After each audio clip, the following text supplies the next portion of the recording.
আগামী বছর বিধানসভা ভোট, তার আগে তৃণমূল সরকারের শেষ পূর্ণাঙ্গ বাজেটে গুরুত্ব পেল গ্রাম বাংলা, বাড়ল রাজ্য সরকারি কর্মচারীদের ডিএ, কর্মসংস্থান নিয়ে নয়া ঘোষণা মুখ্যমন্ত্রীর মুখে।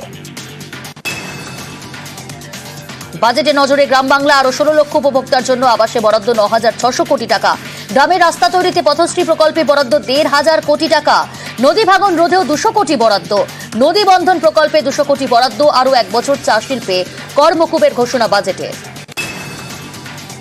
ফের দিয়ে বাড়ল রাজ্য সরকারি কর্মচারীদের 4% হারে বাড়ল মহার্ঘ ভাতা।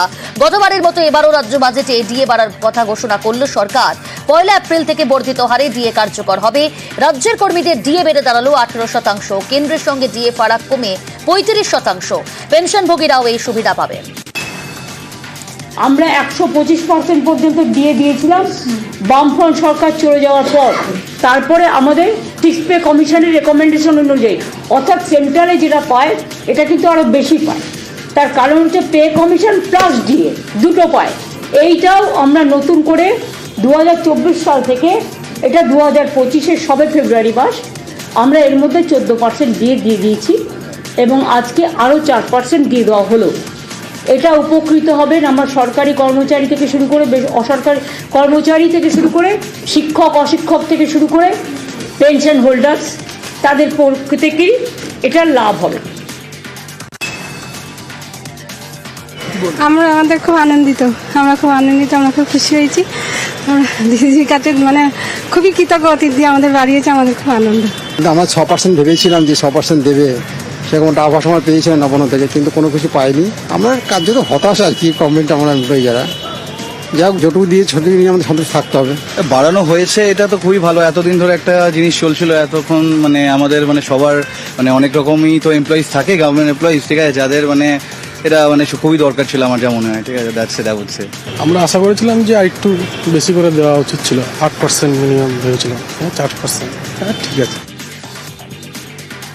চাকরিজীবীদের ক্ষেত্রে এটা খুবই আর্থিকভাবে আমাদের সাহায্য করবে।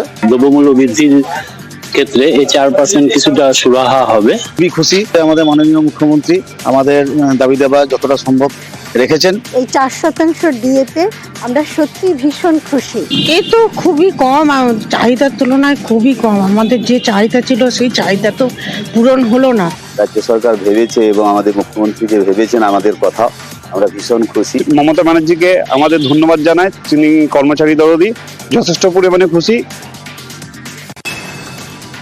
বাংলার বাজেটে ঘাটালবাসীর জন্য সুখবর। ঘাটাল মাস্টার প্ল্যানে আরো 500 কোটি টাকা বরাদ্দ রাজ্যের বাজেটে।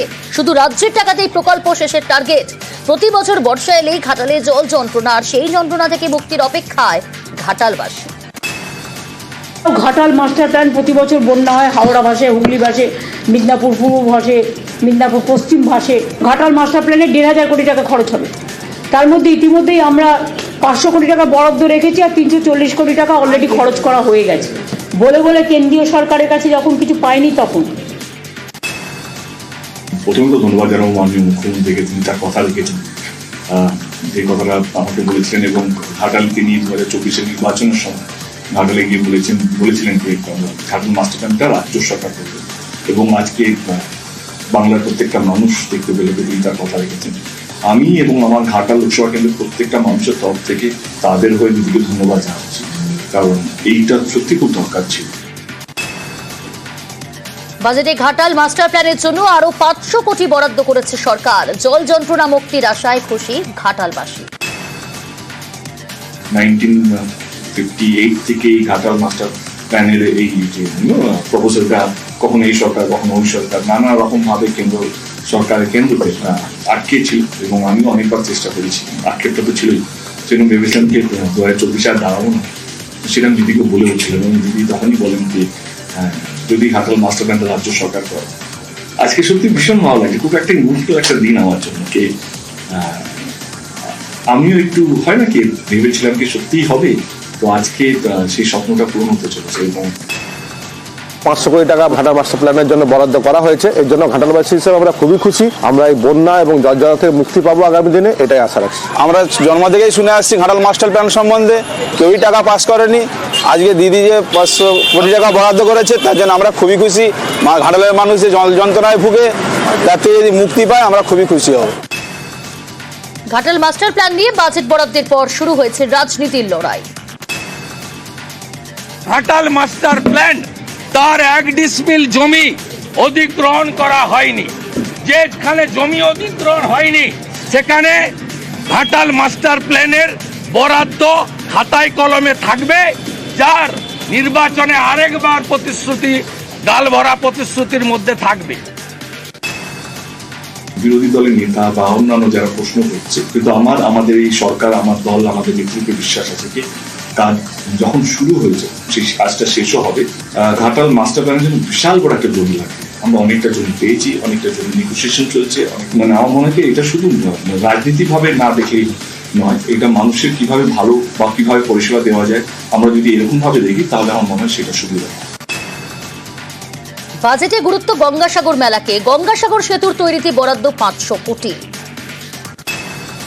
গঙ্গাসাগরে 1 পয়সাও কেন্দ্রীয় সরকার আমাদের দেয় না, এবং গঙ্গাসাগর কিন্তু পার হতে হয় জল দিয়ে, একটা একটা করে মানুষ করে পার হতে হয়, এবং কোটি মানুষের ওপর আসেন ওখানে।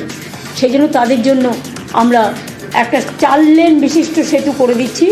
1 বছরে তো সব টাকাটা খরচ হয় না, ডিপিআর হয়ে গেছে।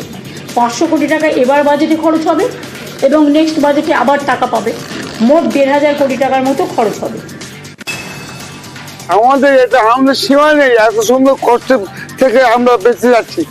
যাদের গাড়ি এখানে আসতে হবে আর আমাদের ফ্যাসিলিটি চিন্তা করতে হবে না, খুব সুবিধা হবে। গঙ্গাসাগরে আসতে গেলে সমস্যার কথা বলে পারা যাবে, তৈরি করার জন্য টাকা দিয়েছে। একবারে খুবই ভালো কথা, খুব আনন্দের কথা। সারা দেশব্যাপী সারা বাংলা খুশিতে ফেটে পড়েছে। অনেক অনেক সুবিধা হবে। গ্রামের স্বাস্থ্য পরিষেবায় নজর। আশা ও অঙ্গনওয়াড়ি কর্মীদের সুখবর। কাজের সুবিধার জন্য প্রত্যেককে মোবাইল ফোন দেবে রাজ্য সরকার। 200 কোটি টাকা বরাদ্দ রাজ্য বাজেটে। তরুণের স্বপ্ন এটা হচ্ছে ট্যাব, যেটা আমরা স্মার্টফোনের জন্য 10,000 টাকা করে তাদের ব্যাংকে জমা দিই, যেটা ICDS-কে দেওয়া হবে এবং আশাকে দেওয়া হবে। প্রায় ICDS-এর 1 লক্ষ আছেন এবং আশার বোনেরা আছেন 70,000। এদের দিতে গিয়ে প্রায় 200 কোটি টাকা বাজেট বরাদ্দ হবে। খুব খুশির খবর, একটা যে মোবাইল আমাদের পছন্দের কাজ করতে খুব সুবিধা হবে, এটা খুব খুশির খবর। মোবাইলটা হয়ে অনেক সুবিধা হবে। আর দিদিকে অনেক ধন্যবাদ এই দেওয়ার জন্য। অনেকদিন থেকে আন্দোলন করছি আমাদের মোবাইল বা অন্য দাবি দেওয়ার জন্য, ওনাকে আমাদের অশেষ ধন্যবাদ। আমরা দীর্ঘদিন আমাদের দিদির কাছে দাবি ছিল যে আমাদের একটা করে মোবাইল দেওয়া হোক, আর দিদিকে এটা বাড়ানোর জন্য অনেক ধন্যবাদ। আজ আমরা এই সংবাদটা পেয়ে সত্যি খুব খুশি হয়েছি এবং আবার আমি উনাকে ধন্যবাদ জানাই। দিদিকে অসংখ্য ধন্যবাদ। আমাদের এই মোবাইলটা যদি দেওয়া হয় তাহলে আমরা খুবই উপকৃত হব কাজের ক্ষেত্রে। বাজেটে কর্মসংস্থানকে গুরুত্ব দিয়েছে মমতা বন্দ্যোপাধ্যায়ের সরকার। কর্মসংস্থান প্রসঙ্গে বলতে গিয়ে বিশ্ববঙ্গ বাণিজ্য সম্মেলনের প্রসঙ্গ টানলেন মুখ্যমন্ত্রী। আমরা এই বাজেটে আমাদের ভিশনটা কি ছিল? আমাদের ভিশন ইজ ভেরি ক্লিয়ার। আমাদের mission to create more and more employment. এইবারে BGBS-এ আমরা যে 4,40,595 কোটি টাকার প্রজেক্ট পেয়েছি, এবং সেই প্রজেক্টের মধ্যে 16,000 কোটি টাকা তো আজকেই ক্লিয়ার হয়ে গেছে। অলরেডি সিনার্জি করবো বলেছিলাম, অলরেডি করে দিয়েছি। এবং 6টা ইকোনমিক করিডোর যেটা হচ্ছে সারা বাংলাকে যুক্ত করবে। বাজেটকে দিশাহীন বলে কটাক্ষ বিরোধী দলনেতা শুভেন্দু অধিকারীর। তার দাবি, বাজেটে কর্মসংস্থানের কোনো দিশা নেই। এই বাজেটে একটিও কর্মসংস্থানের কথা নেই। এই বাজেট উত্তরবঙ্গ, জঙ্গলমহল এবং সুন্দরবন বিরোধী বাজেট। এই বাজেট কৃষক বিরোধী বাজেট। কৃষক বন্ধু তার কোনো অর্থ বরাদ্দ বৃদ্ধি নেই। ক্রপ ইন্স্যুরেন্সে নতুন কোনো ঘোষণা নেই। বাজেট বক্তৃতা চলাকালীন ওয়াকআউট করে বিজেপি। ডিএ বাড়ার ঘোষণা হতেই ওয়াকআউট করে প্রধান বিরোধী দল। গেটের বাইরে বিক্ষোভ স্লোগান।